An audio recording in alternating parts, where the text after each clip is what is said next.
Cümleten selamun aleyküm hanımlar. Divapatik YouTube kanalıma hepiniz hoş geldiniz. Bugün birlikte iki şiş dikişsiz çok güzel bir patik yapacağız. Ben patiğimde tarçın rengi ve krem olmak üzere 2 tane normal patiklik ip kullandım. Şişlerim 3 numara. Hemen modelimi de göstereceğim. İşte hanımlar, modelimiz bu şekilde. Çok güzel, çok şık bir model oldu. Patiğimizin hiçbir yerinde bakın dikişimiz yok. Patiğimizin arka kısmı bu şekilde. Ayaktaki duruşu da çok güzel, çok zarif. Hanımlar, bu patik benim elimin ölçülerine göre 37, 38 ve 39 numara ayaklar için uyumlu oldu. Hemen patiğimi şöyle kenara bırakıyorum. Birlikte başlayalım. Boğaz kısmından başlayacağız hanımlar. Patiğimizi 56 ilmek olarak şöyle tarçın rengi ipimin ucunda bir miktar bir ip bırakıyorum. 56 ilmeğimi atacağım. Şu birinci ilmeğim, 2, 3, 4, 5, 6, bu şekilde 56 ilmek atıp gelelim. 56 ilmeğimi attım geldim hanımlar. Hemen şu kenarımıza şöyle bir düğüm atacağım. Şöyle. Şurada kalan fazla ipimi de kesiyorum. Şu uçta kalan fazla ipimi de kestim. Bu aşamada haroşa örgü yapacağız. Ben örgümüzün hem arka yüzünde düz örgü örerek haroşalarımı elde ediyorum. İlk kenardaki ilmeğimi örmeden aldım. Kenar ilmeğimi. Diğer ilmeklerimi sırasıyla haroşa yani düz olarak örüyorum.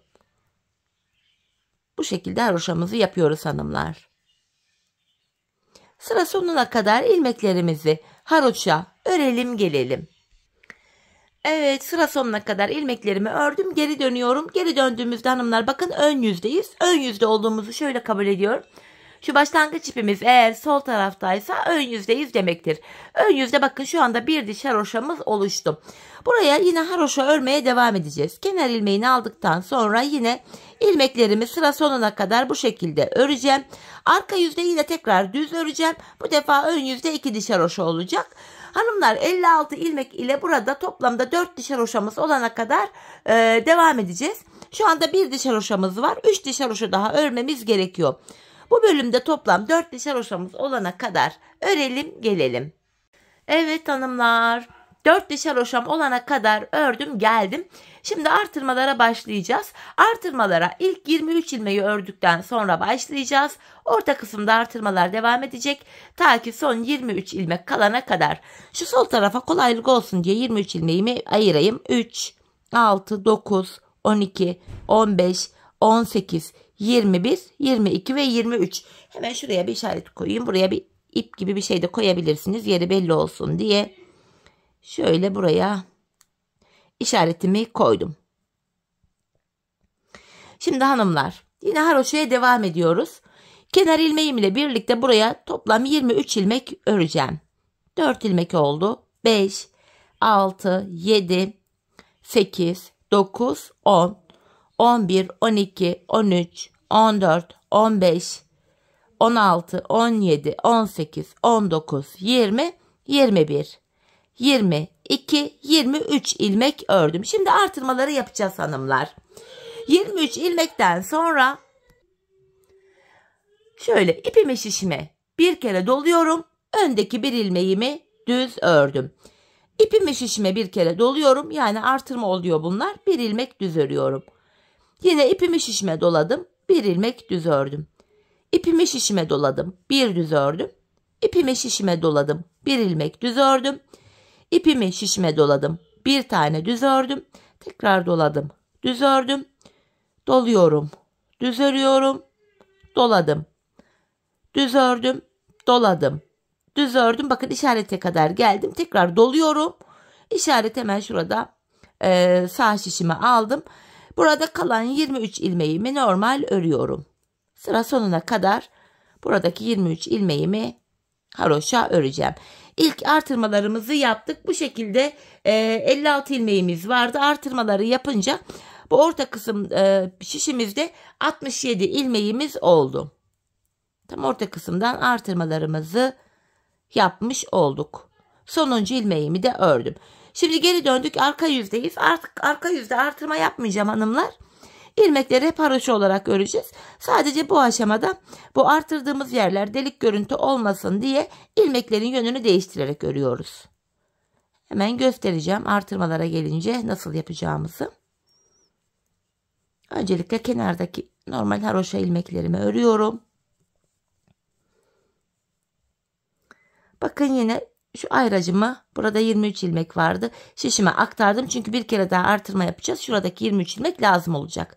Bakın artırdığım ilmeğim burada. Bu ilmeğimin hanımlar yönünü şöyle değiştirerek örüyorum. Bakın. Aralardaki ilmeklerimi normal örüyorum. Artırdığım ilmeğimin yönünü şöyle değiştirip o şekilde örüyorum. Öyle delik görüntü oluşmuyor hanımlar. Bakın. Kapanıyor. Delik bir görüntü oluşmuyor. Bakın. Artırdığım ilmeğimin yönünü değiştirip örüyorum. Böylece buralarda delik bir görüntü de oluşmuyor. Bakın artırdığım ilmeğimin yönünü değiştirdim.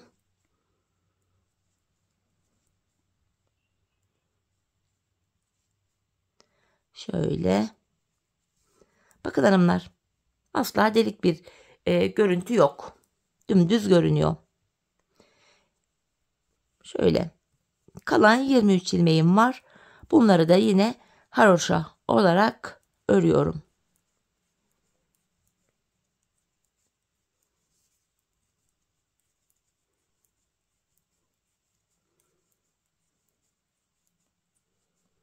Sonuncu ilmeğimi de ördüm.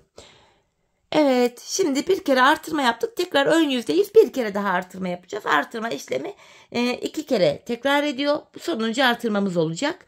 Yine öncelikle kenar ilmeğim ile birlikte ilk artırmada olduğu gibi 23 ilmeğimi öreceğim. 3, 6, 7, 8, 9, 10, 11, 12, 13, 14, 15, 16, 17, 18, 19, 20, 21, 22, 23. 23 ilmeğimi ördüm. Şimdi artırmalarımızı yapacağız hanımlar. Yine bakın. Artırıyorum. Bir düz ördüm. Artırdım. Bir düz ördüm. Artırdım. Bir düz örüyorum. Artırdım. Bir düz ördüm. Artırdım. Bir düz ördüm. İşaretleyene kadar bir ilmek artıracağız. Aralardaki birer ilmeği düz öreceğiz. Bakın artırıyorum. Bir düz örüyorum. Artırdım. Bir düz ördüm.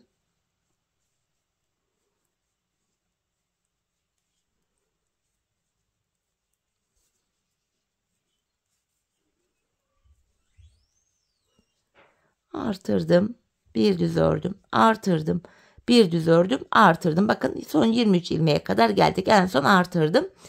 Bu işareti artık kaldırıyorum. Şişimizde kalan 23 ilmeğimizi yine haroşa örüyoruz. Böylece hanımlar şişimizdeki ilmek sayısı da 89 oldu. Artık artırma yapmayacağız. 89 ilmek ile modelimize geçeceğiz.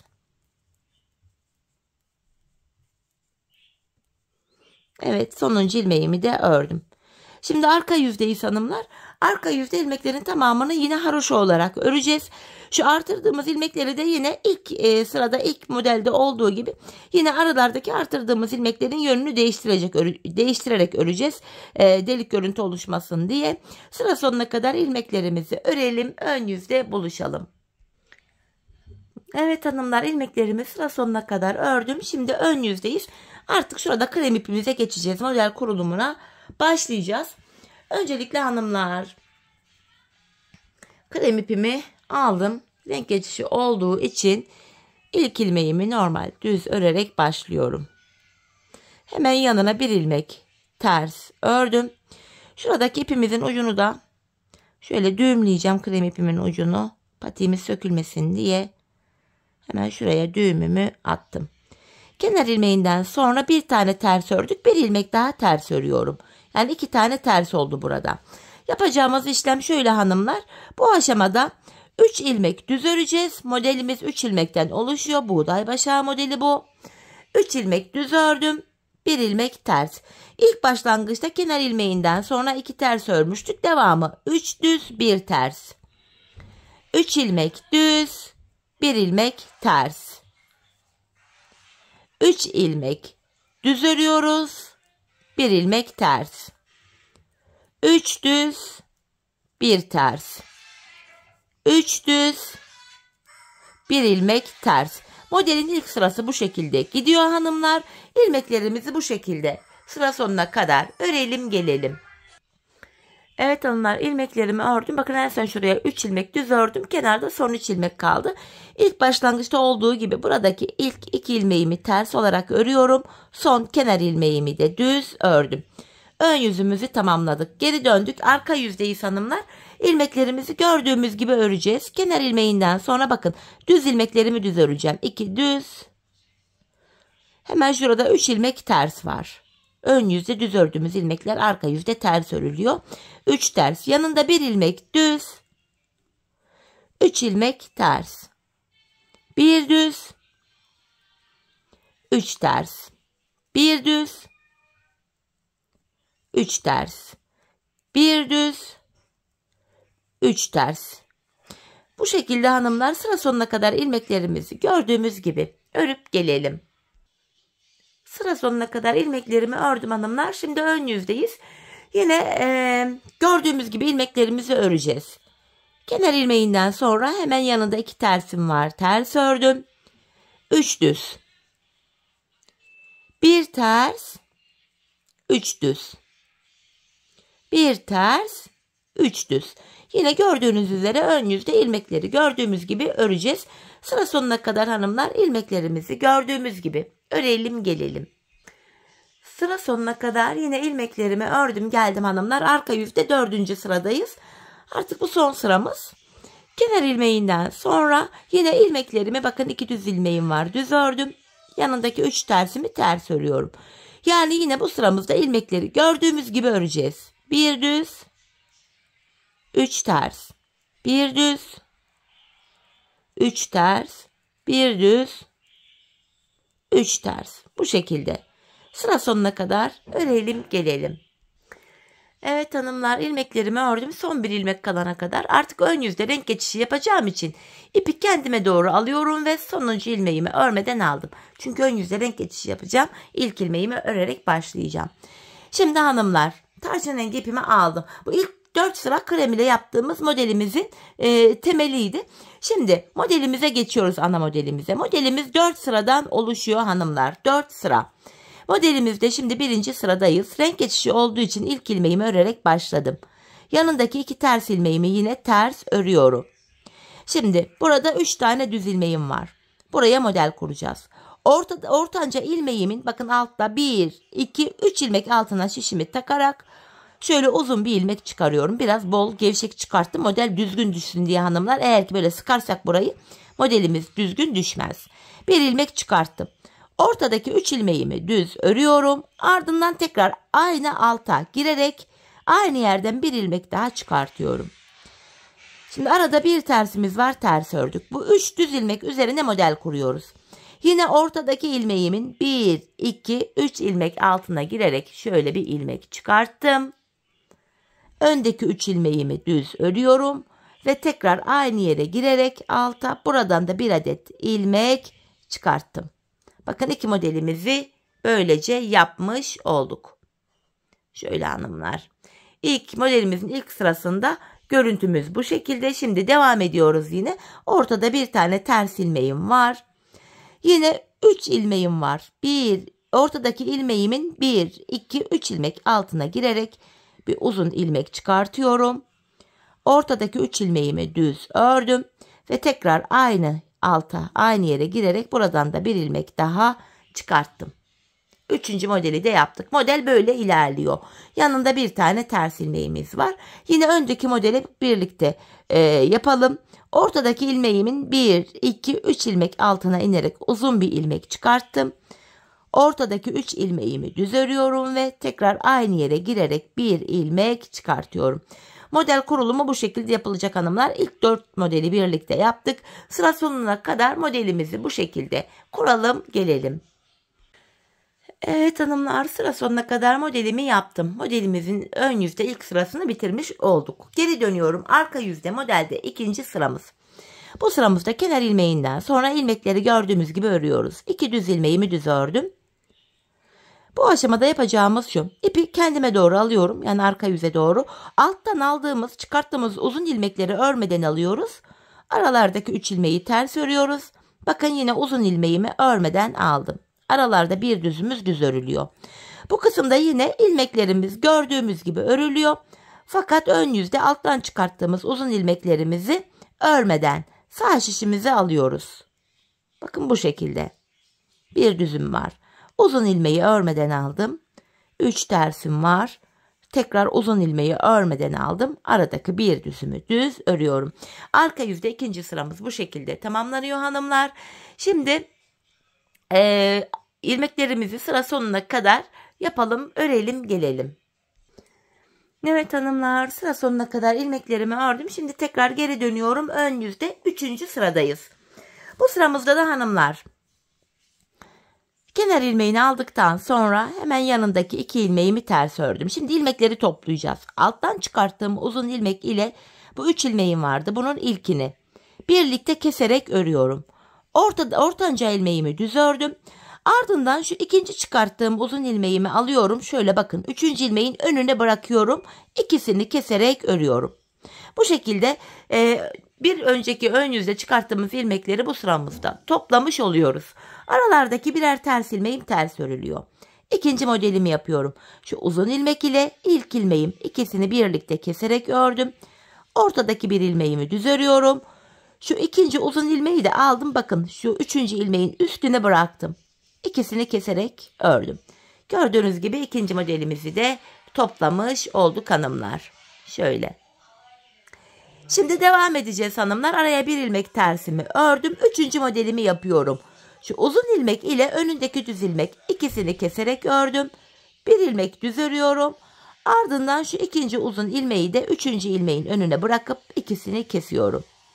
İlk 3 modelimizi tamamlamış olduk. 4.'ü de yapalım. Aradaki tersimi ters ördüm. Şu uzun ilmek ile ilk düz ilmeğim, ikisini keserek ördüm. Ortadaki bir ilmeğimi düz örüyorum. Şu 3. ilmeği aldım. Şu ikinci uzun ilmeği aldım. 3. ilmeğin önüne bırakıp ikisini keserek örüyorum hanımlar. Bu şekilde modelimizin 3. sırası yapılıyor. İlmekler toplanıyor. Kalan ilmeklerimizi de aynı şekilde örelim, gelelim. Evet, sıra sonuna kadar ilmeklerimi ördüm, modelimi kurdum. Şimdi geri döndük, arka yüzde 4. ve sonuncu sıramız. Kenar ilmeğini aldıktan sonra yandaki 2 düz ilmeğimi düz örüyorum. İlmekleri yine gördüğümüz gibi öreceğiz. 3 ilmek ters, 1 düz. 3 ilmek ters, 1 ilmek düz. 3 ilmek ters, 1 düz. 3 ters, 1 düz. Sıra sonuna kadar ilmeklerimizi gördüğümüz gibi örüp gelelim. Evet, arka yüzde ilmeklerimi ördüm. Son bir ilmeğim kaldı. Her 4 sırada bir renk geçişi yaparak model yenileyeceğimiz için ipimi şöyle arkaya doğru aldım. Sonuncu ilmeğimi örmedim. Şimdi 4 sıradan oluşan ilk modelimizi yaptık hanımlar. Şimdi aynı modeli bu defa krem ipimizle yapacağız. 4 sıradan oluşan modelimize krem ipimizle devam edeceğiz. Renk geçişi olduğu için ilk ilmeğimi örerek başladım. Hemen yanındaki 2 tersimi ters örüyorum. İlk modeli nasıl yaptıysak bu ikinciyi de aynı şekilde yapacağız hanımlar. Bakın modelde 1. sıramız. Burada 3 düz ilmeğim var. Ortanca ilmeğimin 1, 2, 3 ilmek altına inerek uzun bir ilmek çıkarıyorum. Öndeki 3 ilmeğimi düz ördüm ve tekrar aynı yere girerek bir ilmek daha çıkarttım. İlk modeli yaptık. Aralarda bir tane tersimiz var. Devam ediyorum. İkinci modeli yapacağım. Ortadaki ilmeğimin 3 ilmek altına inerek uzun bir ilmek çıkarttım. 3 ilmek düz örüyorum ve tekrar aynı yere girerek bir ilmek daha çıkarttım. Arada bir tersimiz var. 3. modeli yapalım.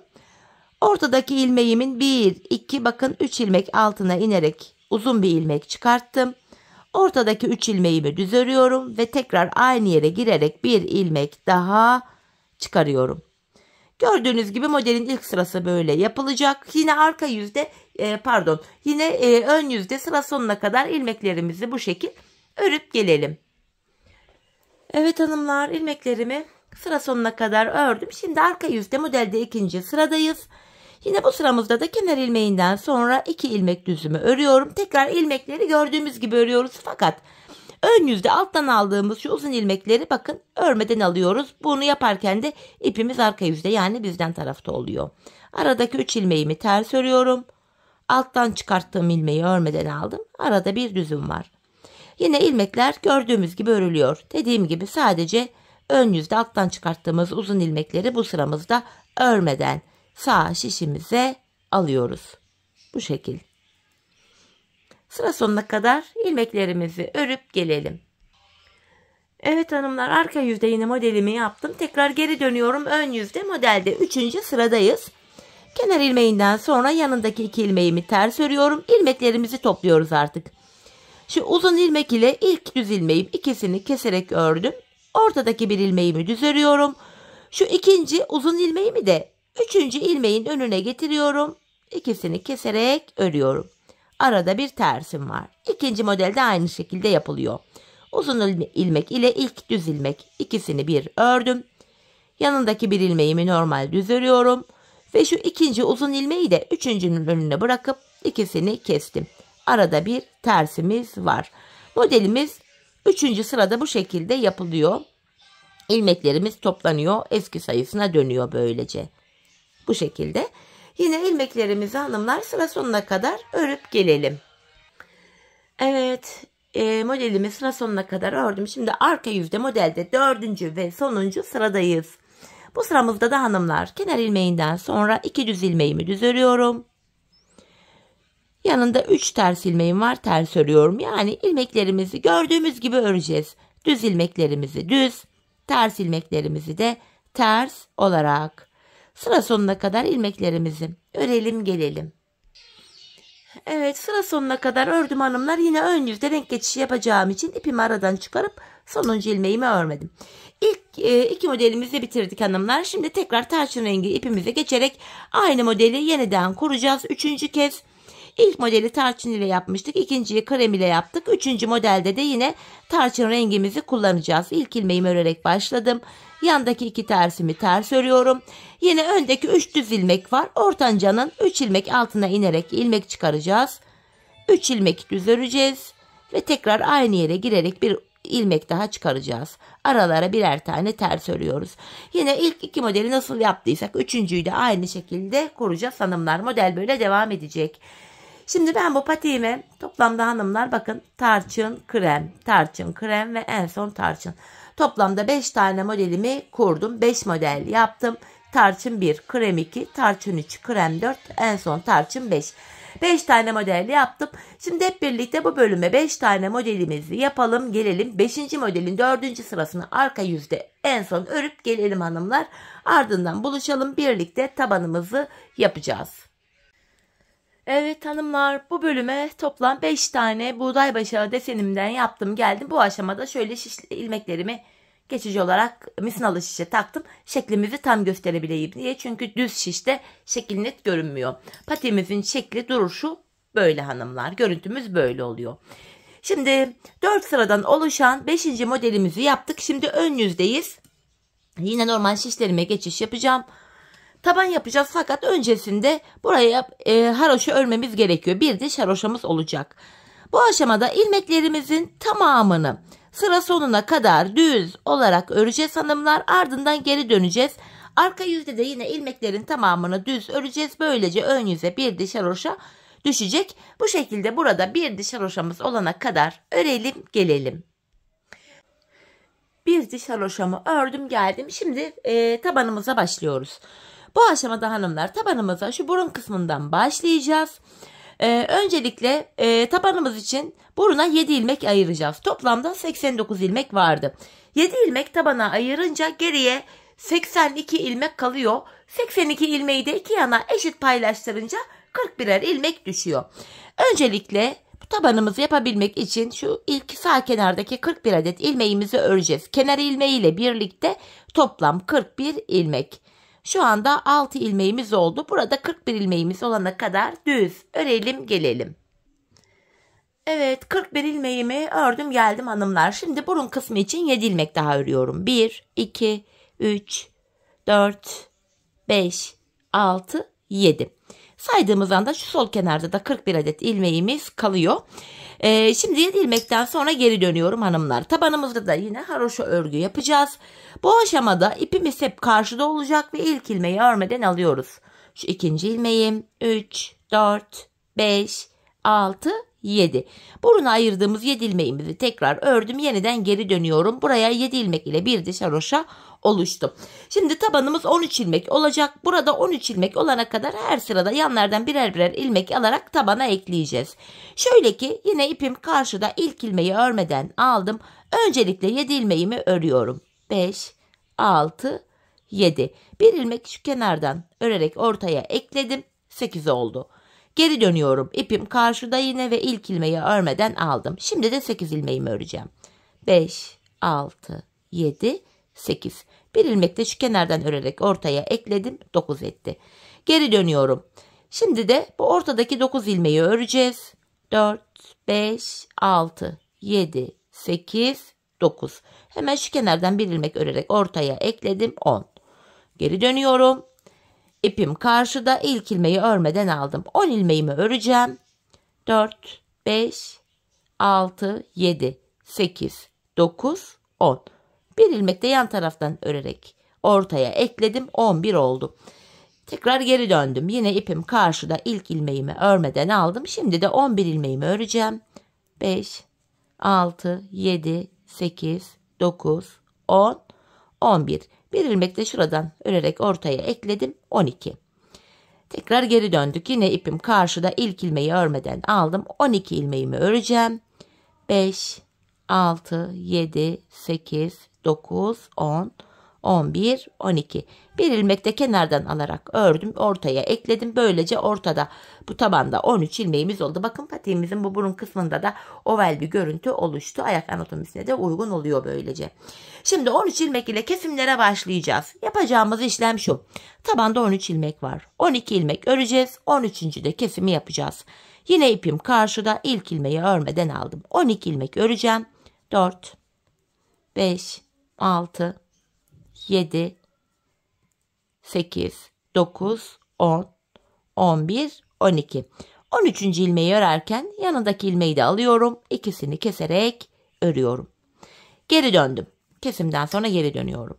Yine hanımlar, tabanda 13 ilmeğimiz var. 12 öreceğiz. 13'te kesimi yapacağız. Yine ipim karşıda, ilk ilmeği örmeden aldım. 2, 3, 4, 5, 6, 7, 8, 9, 10, 11, 12. 13. ilmekte yandan da bir ilmek alıyorum. İkisini keserek örüyorum. Kesimden sonra geri dönüyoruz. Her seferinde ilmek saymaya gerek yok hanımlar. Çünkü bakın tabanımız ile bu kenar arasında boşluk bir görüntü var. Bu tabanda son bir ilmek kalana kadar öreceğiz. Sonuncu da kesimi yapacağız. Yine bakın ilmeklerimi saymadan örüyorum. Tabanda son bir ilmeğim kalana kadar. Bakın son bir ilmeğim. Bunu örerken yanından da bir ilmek alıp ikisini keserek örüyorum. Geri döndüm. Kesimden sonra geri döndüm. Yine ipim karşıda, ilkini örmeden aldım. Bakın taban ile kenar arasında boşluk bir görüntü var. Yine tabanda son bir ilmek kalana kadar ilmeklerimi örüyorum. Yani 12 ilmeğimi örüyorum. Bu sonuncu ilmeği örerken yandan da bir ilmek alıp ikisini kesiyorum. Bu şekilde hanımlar 13 ilmekle taban böyle örülüyor. Biz bu kesme işlemine hanımlar bu sağ ve sol şişimizde kenarlarda bakın ikişer ilmek kalana kadar devam edeceğiz. İlmekleri keseceğiz. Sadece sağ ve sol şişimizde kenarlarda ikişer ilmek kalacak. Şimdi hep birlikte patiğimizin bu taban bölümünü yanlarda ikişer ilmek kalana kadar örelim gelelim. Evet hanımlar, patiğimin tabanını ördüm ve geldim. Sağ ve sol kenarımda ikişer ilmeğim kaldı. Şimdi burada da bazı kesimlerimiz olacak. Yine ipimiz karşıda, ilk ilmeğimi örmeden aldım. Tekrar tabanımda son ilmek kalana kadar örüyorum. Bu şekilde tabanda son ilmek kalana kadar ördüm. Bu sonuncu ilmeği örerken yandan da bir ilmek alıp ikisini kesiyorum. Bakın bu kenarda bir ilmek kaldı. Şimdi geri dönüyorum hanımlar. İpim karşıda, ilk ilmeği örmeden aldım. Hemen ikinci ilmeğimi de örüyorum. Ardından öndeki iki ilmeğimi kestim. Keserek ördüm.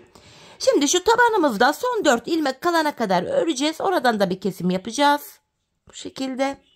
Bakın son 4 ilmek kaldı tabanda. Yine öndeki 2 ilmeği keserek ördüm. Yanındaki bir ilmeğimi düz örüyorum. Ve bu sonuncu ilmeği örerken yandan da bir ilmek alıp ikisini kestim. Geri döndük, kenarlarda birer ilmeğimiz kaldı. Yine ipim karşıda, ilkini örmeden aldım. Yine tabanda son bir kalana kadar örüyorum.